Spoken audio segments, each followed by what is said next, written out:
Hola, soy Juan Jesús León Vázquez y vengo a hablar sobre los protocolos de interconexión de redes. Para hablar de los protocolos de interconexión de redes tenemos que hablar sobre sus funciones básicas y dentro de sus funciones básicas tenemos lo que es el encapsulamiento. El encapsulamiento se da debido a que todos los datos necesitan tener datos de control y los datos propiamente dichos. Es por eso que el encapsulamiento se da porque existe una unidad de datos de protocolo, por sus siglas en inglés PDU. Bien, pero estos datos tienen una longitud que es designada por la persona que diseña la interconexión de redes, ¿no? Ya que si los datos de la unidad de datos del protocolo tiene un tamaño excesivamente largo, va a generar mucho espacio en la memoria. Bien, es por eso que existe la fragmentación y resamblado, que es la siguiente función básica. Como dije, la unidad de datos de protocolo puede ser de un tamaño muy extenso. Entonces la fragmentación ayuda a esto, a que estas unidades de datos de protocolo se dividan y para que no almacene mucho la memoria. Y bien, como se encuentra fragmentado, se necesita resamblar. El resamblado se da en la unidad final bueno, en el receptor. Bien, en el control de conexión, solo se establece la conexión, se realiza la conexión y se finaliza la conexión, ¿no? La entrega ordenada. Esto se da en el caso de la fragmentación, ¿no? Ya que a veces al fragmentarse estos pequeños fragmentos pueden ir por diferentes sitios de la red. Entonces no van a llegar de una manera ordenada en muchos casos. Es por eso que se le asigna un número a cada unidad de datos del protocolo para que así en el sistema final pueda resamblarse de una manera más óptima. Bien, el control de flujo se da en todos los casos. La manera más práctica de realizar un control de flujo es de parar y esperar.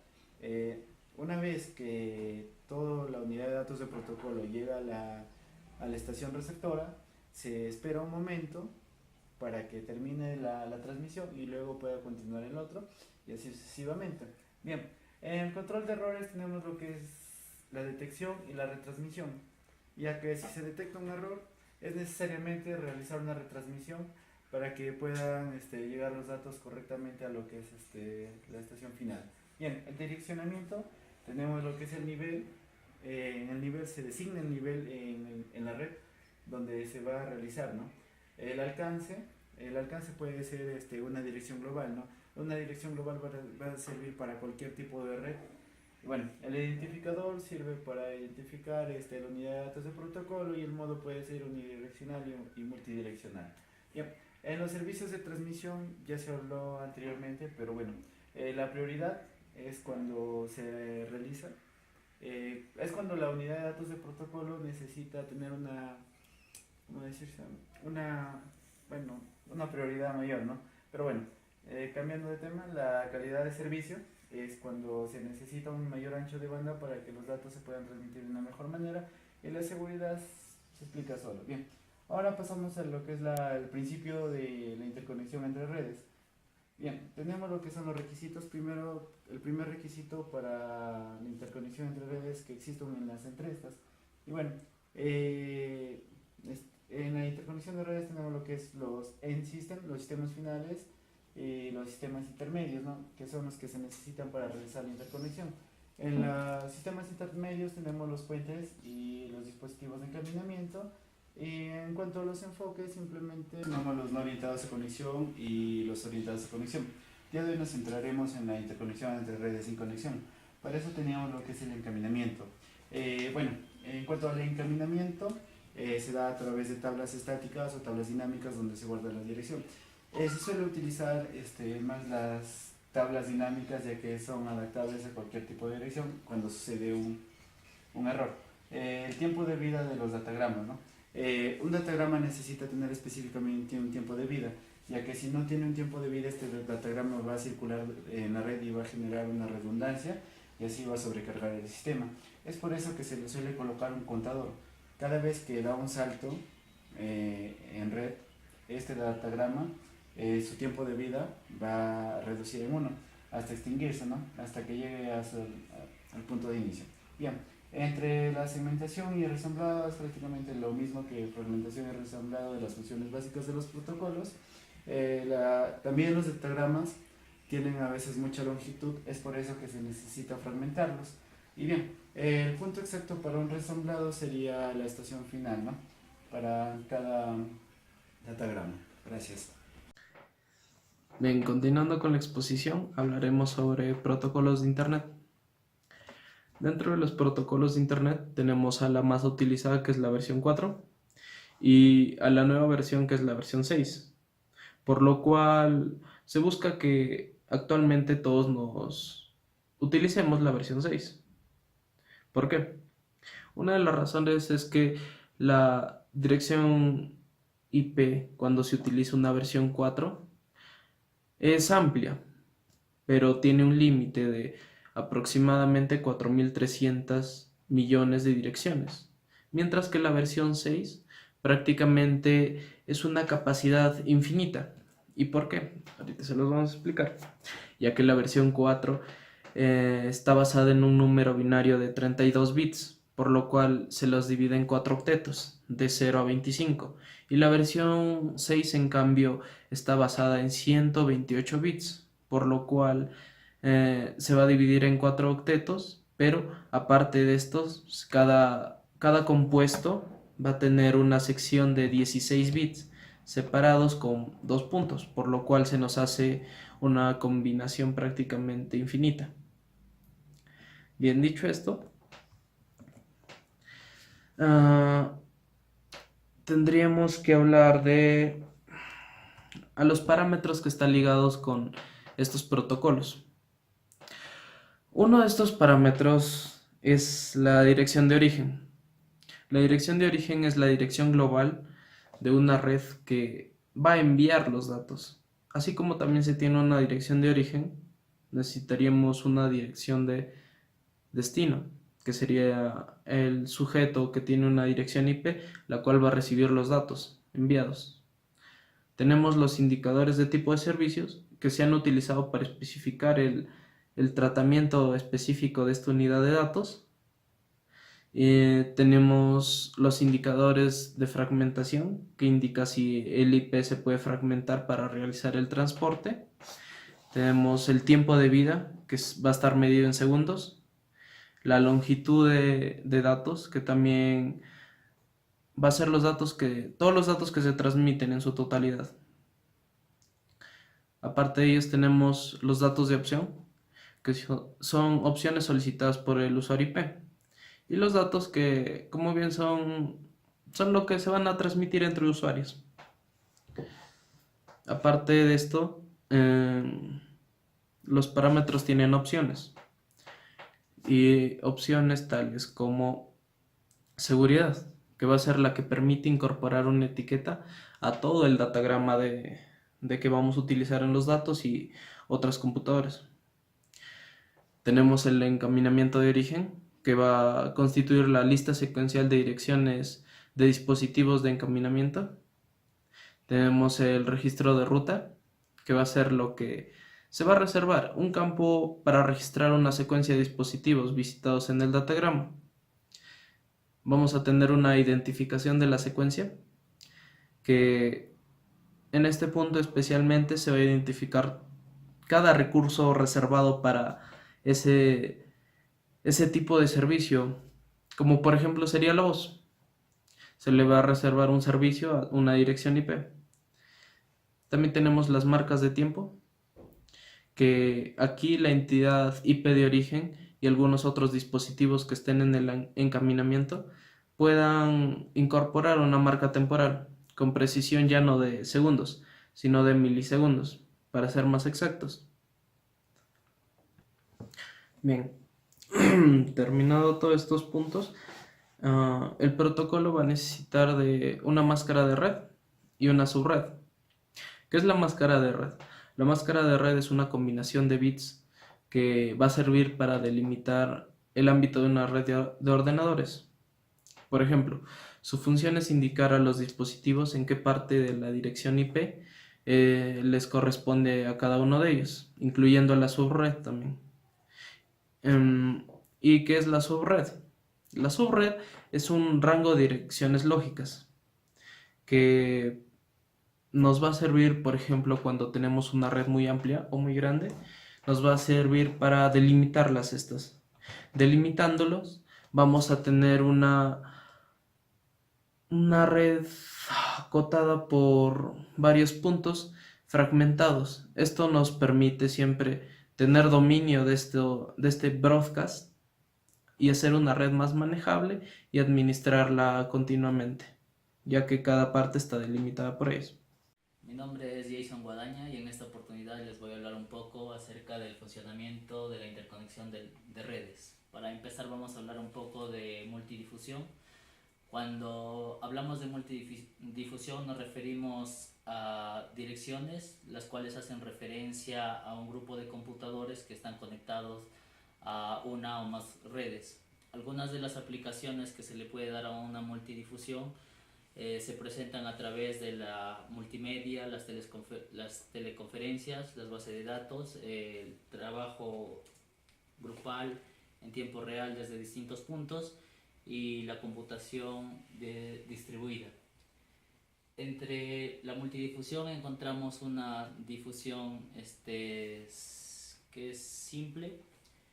Esta difusión se caracteriza por difundir una copia de un paquete en cada red, y para hacer esta copia se necesita un total de 13 copias de dicho paquete. También encontramos la monodistribución múltiple. Esta, comparación de la anterior, solamente se necesita de 11 paquetes para hacer una copia. La diferencia con la primera es que la difusión se hace a cualquier equipo que esté conectado a una red, mientras que la monodistribución múltiple solamente se hace a miembros de una red en específico. Ahora la multidifusión verdadera hace referencia primeramente a un camino de menor coste desde un origen de cada red, y luego hace la copia de cada paquete. Se transmite un único paquete a través de un árbol de expansión, y el paquete se duplica solamente para los equipos, se duplica por los dispositivos de encaminamiento, para los equipos o para los miembros del grupo, y solamente requiere 8 copias del paquete. Lo podemos ver en este gráfico. Va a iniciar con un servicio de multidifusión, el cual va a pasar por un dispositivo de encaminamiento. Va a hacer una copia de paquete al llegar a un miembro del grupo, pero cuando se encuentra para una multidifusión para otros miembros de equipo, simplemente va a hacer una copia para cada dispositivo de encaminamiento y que llegará a cada miembro de un grupo en específico. También tenemos el protocolo de gestión de grupos de internet, o por sus siglas en inglés como IGMP, que se utiliza tanto por los dispositivos de encaminamiento así como los computadores o conectados a una misma red de multidifusión LAN, y hace uso de esta red de difusión LAN para el intercambio de información que se da entre los computadores y dispositivos de encaminamiento. El funcionamiento de estos protocolos es que siempre el computador envía un mensaje para pedir unirse a un grupo, y los dispositivos de encaminamiento siempre están llevando y trayendo peticiones de acceso al servicio de multidifusión. Bien, los protocolos de encaminamiento: aparece la información del encaminamiento, en el cual aparece la información sobre la tipología y el retardo del conjunto de las redes. En los protocolos de encaminamiento, las diferentes topologías que vamos a encontrar son las estudiadas anteriormente, que puede ser la de bus, la del árbol, la estrella o el tipo anillo. Los algoritmos de encaminamiento son utilizados para la toma de decisiones y en un datagrama en particular. Bien, ahora los sistemas autónomos, o también por siglas en inglés conocidos como los AS. Son un grupo de sistemas de encaminamiento que intercambian información y tienen un protocolo de encaminamiento que es común entre ambos. Utilizan un conjunto de redes y un dispositivo gestionador por una sola organización. Y en una red conectada existe al menos una ruta entre un par de nodos de estos. Encontramos dentro de los sistemas autónomos un protocolo interior de dispositivos de encaminamiento que lleva información entre cada dispositivo de encaminamiento. Y también vamos a encontrar un ERP, que es un protocolo exterior de dispositivos de encaminamiento, que es el que intercambia información entre diferentes sistemas autónomos. Estos se representan generalmente porque el IRP con una flecha de doble sentido y un ERP con líneas punteadas con una flecha de doble sentido. En simples palabras, el ERP permite un intercambio de información resumida pero alcanzable entre diferentes sistemas autónomos. Y el protocolo abierto del primer camino más corto este protocolo es el que reemplazó al de aquí, el protocolo interior de dispositivo de encaminamiento. Y este utiliza básicamente un encaminamiento de estado de enlace que se calcula por el menor coste, es decir, en este se aplica o se usa el algoritmo Dijkstra, el cual te calcula el camino de menor coste a todas las redes de destino. Podemos encontrar también en una red así la topología expresada en grafos dirigidos, lo que quiere decir que la información puede pasar como un bucle, es decir, ir y venir entre estos dispositivos o los de aquí. A eso se refiere con como un grafo dirigido, y tenemos los vértices o nodos, que son los dispositivos de encaminamiento, siempre van a funcionar así, y la red, que va a ser una red de tránsito, que será por las de donde pasarán los paquetes, y una red terminal, que vendría a ser un miembro del grupo, un computador o usuario final. Y hay arcos de grafos que van a conectar, como ya lo mencionábamos, dos dispositivos de encaminamiento o un dispositivo de encaminamiento y un computador. Mi nombre es Ronaldo Olivaque Malaver y el día de hoy les voy a hablar sobre la arquitectura de servicios integrados. Esta arquitectura se basa en la transmisión digital integrando señales analógicas mediante la transformación analógica digital, ofreciendo una capacidad básica de transmisión de 64 kb por segundo. Entre los servicios que ofrece este tipo de arquitectura tenemos los servicios de voz, así como de audio, video, así también tenemos los servicios de datos. Entonces se podría decir que integra todo tipo de servicios, incluidos los servicios multimedia. Por otro lado, la arquitectura de servicios integrados se basa primero en el acceso básico y segundo en el acceso primario. En el acceso básico se podría decir que es un acceso simultáneo entre dos canales de 64 kilobytes por segundo, y en cuanto al acceso primario se tiene en cuenta que se conecta 30 canales tipo B simultáneamente, cada uno de 64 kilobytes por segundo, tanto sea para voz o para datos, para transferencia de cualquiera de estos tipos de datos. En cuanto al tráfico existente en una red, se puede dividir en dos categorías que tenemos acá: el tráfico elástico y el tráfico inelástico.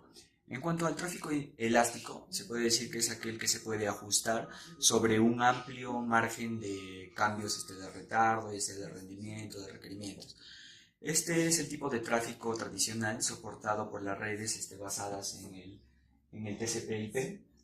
Y en cuanto a las aplicaciones que se pueden clasificar como elásticas, tenemos las aplicaciones que utilizan la transferencia de ficheros, correos electrónicos, conexiones remotas y todas ellas, ¿no? En cuanto a las inelásticas, tenemos como característica principal que no se adapta o no es adaptable.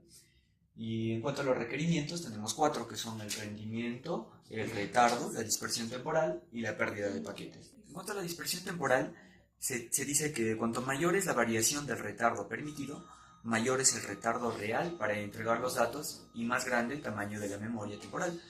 En cuanto a la pérdida de paquetes, tenemos que otro requisito indispensable en este tráfico inelástico es la necesidad de medios para dar un buen tratamiento preferente a las aplicaciones con requisitos más exigentes, como podría ser el envío de un correo electrónico que sea muy pesado, podría ser. En cuanto al enfoque ISA, tenemos que su objetivo o su propósito es habilitar la provisión de soporte a QoS con una interconexión de redes IP. Básicamente, los dispositivos tienen 2 mecanismos para actuar, los cuales son los algoritmos de encaminamiento y segundo es el descarte de paquetes. En el descarte de paquetes se utiliza el que ya está dentro de la transmisión y ya no es utilizado, se va descartando, ¿no? Y en cuanto a la codificación de tramas, se tiene que una trama de nivel físico en una interfaz de acceso BRI o acceso básico se compone de un grupo de 8 tramas. Tenemos 8 tramas en las cuales cada una de estas 8 tramas está compuesto de 3 campos, los cuales son sincronización, datos y mantenimiento. Gracias. Bien, continuando con la exposición, mi nombre es Amy Vera Rodríguez y les voy a hablar acerca del protocolo TCP. A finales de los años 60 y principios de los 70, las redes no estaban diseñadas de tal forma que fuera posible compartir recursos entre diferentes redes. Desde entonces se ha hecho cada vez más necesario que las aplicaciones de usuario compartan recursos, pero para que puedan hacerlo los administradores de las redes deben acordar primero ciertas normas parecidas para poder transmitir, para que las redes para que se puedan comunicar las redes, obviamente transferir archivos y del lado también en la parte de correo electrónico. Estas normas deberían ser estándar. El protocolo de control de transmisión se desarrolló con este objetivo. El propósito primordial del TCP es proporcionar circuitos lógicos confiables a servicios de conexión entre parejas de procesos. Respecto a los servicios que TCP nos ofrece, proporciona exactamente 2 servicios que son el flujo de datos forzado y la señalización de datos urgentes.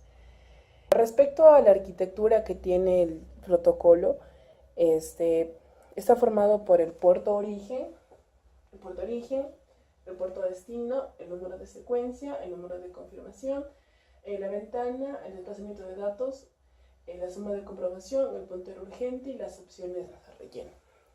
El puerto origen es obviamente el usuario TCP origen, que tiene una capacidad de 16 bits de transmisión.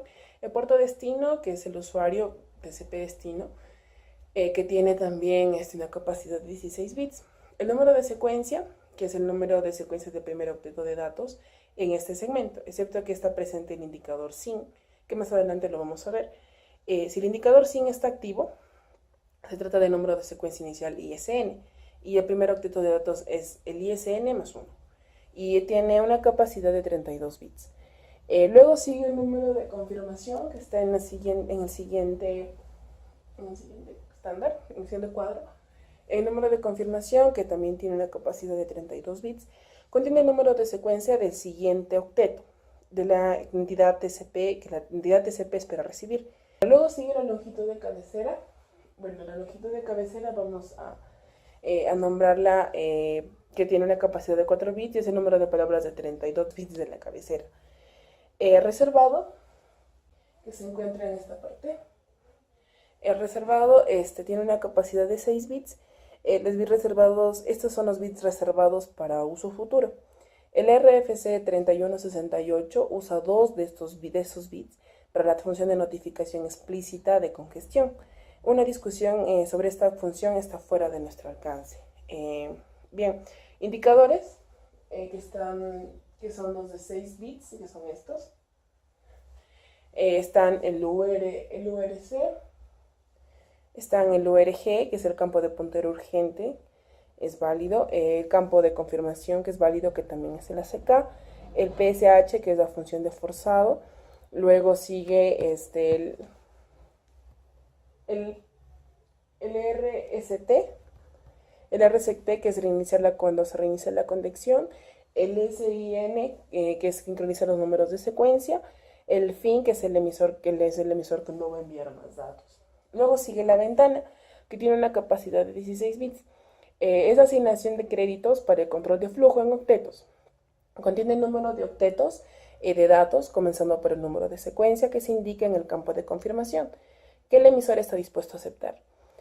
Luego sigue la suma de comprobación, que está en esta parte. En la suma de comprobación tiene una capacidad de 16 bits. El complemento a 1 de la suma modular es el complemento a 1 de la suma modular del complemento a 1 de todas las palabras de 16 bits del segmento más una pseudo cabecera. Una cabecera ficticia descrita, que vamos a verla más adelante. El puntero urgente de 16 bits, que es este valor cuando se suma el número de secuencia del segmento, contiene el número de secuencia del último octeto de la secuencia de datos urgentes. Esto permite al receptor conocer la cantidad de datos urgentes que llegan. Y finalmente están las opciones como relleno, que es variable, no tiene una capacidad exacta. Un ejemplo lo constituye una opción que especifica la longitud máxima de segmento que puede ser aceptada. Ahora, cada una de estas son la parte de la estructura, la arquitectura del protocolo. Pero vamos a describir también los mecanismos del TCP. Es decir, que podemos agrupar los mecanismos de TCP en las categorías de establecimiento de la conexión, la transferencia de datos y el cierre de la conexión, que son los procesos más importantes durante la ejecución del protocolo. Bien, el establecimiento de la conexión, acá tenemos un ejemplo a modo de entidad a entidad, pero esta es por así decirlo, la forma en la que realmente se transmite. Acá está un poco más descrita, acá solo son las entidades. Bien, ahora respecto a esta descripción, vamos a ver que al inicio solo se establece la conexión. El establecimiento de la conexión en TCP siempre utiliza un diálogo de 3 pasos. Cuando el indicador SYN está activo, es decir, este de acá, el segmento es esencialmente una solicitud de conexión y funciona tal y como se explicó como hemos venido explicando en esta parte de acá. Para iniciar una conexión, una entidad envía un SYN. El receptor también responde con un SYN.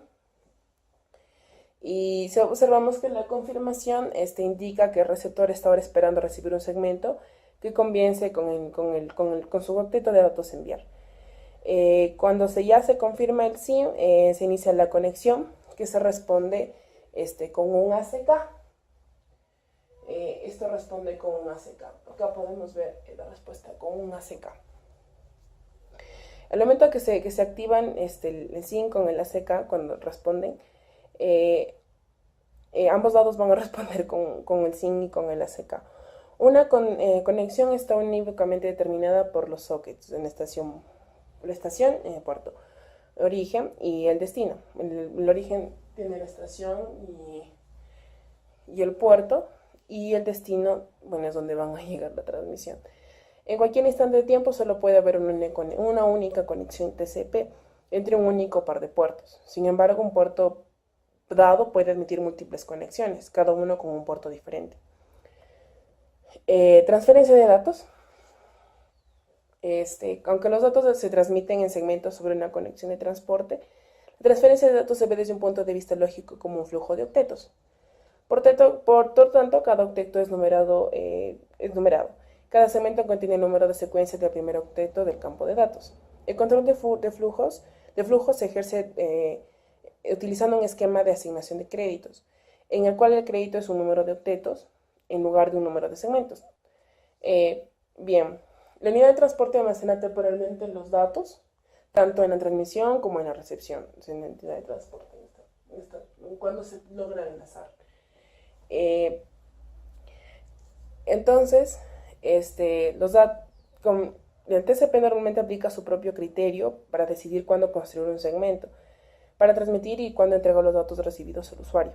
El indicador push es el pulsado. Se usa para obligar a que los datos acumulados sean enviados por el transmisor y entregados al usuario por el receptor. Esto sirve como una función de fin de bloque. El usuario puede especificar que un bloque de datos es urgente. El TCP asignará el fin de ese bloque con un puntero de urgente y lo enviará en el flujo de datos ordinario. El usuario y el receptor es alertado de que se están recibiendo datos urgentes. Si durante el intercambio de datos llega un segmento que aparentemente no va dirigido a la conexión actual, se envía un segmento con el valor del indicador RCT activado. Y los duplicados retrasados y las confirmaciones de datos todavía no enviados constituyen ejemplo de esta situación. Ahora, para el cierre de la conexión, vamos a tener que es un procedimiento normal de finalización de una conexión en un cierre ordenado, que es un cierre ordenado. Cada usuario TCP debe emitir una primitiva, un close. La entidad del transporte establece el bit de fin en el último segmento en el que envía y contiene los últimos datos a enviar sobre esta conexión. Si el usuario emite una primitiva abort, o sea, abortar, se produce un cierre abrupto. En este caso, la entidad de transporte abandona todos los intentos de enviar o recibir datos y descarta los datos de sus memorias temporales de transmisión y recepción y se envía un segmento RCT al otro extremo. Bien, eso era todo la explicación de cómo es que se transmite datos el protocolo TCP. Acá, como podemos ver, solo nos muestra cuando se activa el SYN, cuando logra activar en el receptor el ACK. Y esta es la parte final, la culminación de la conexión de las dos entidades. Y acá podemos ver cómo es que se enlazan cuando se inicia la conexión, qué es lo que retorna para poder recibir la información y cuál es lo que se va a activar en la conexión terminada cuando se active la ACK. Bien, eso ha sido todo acerca del protocolo TCP.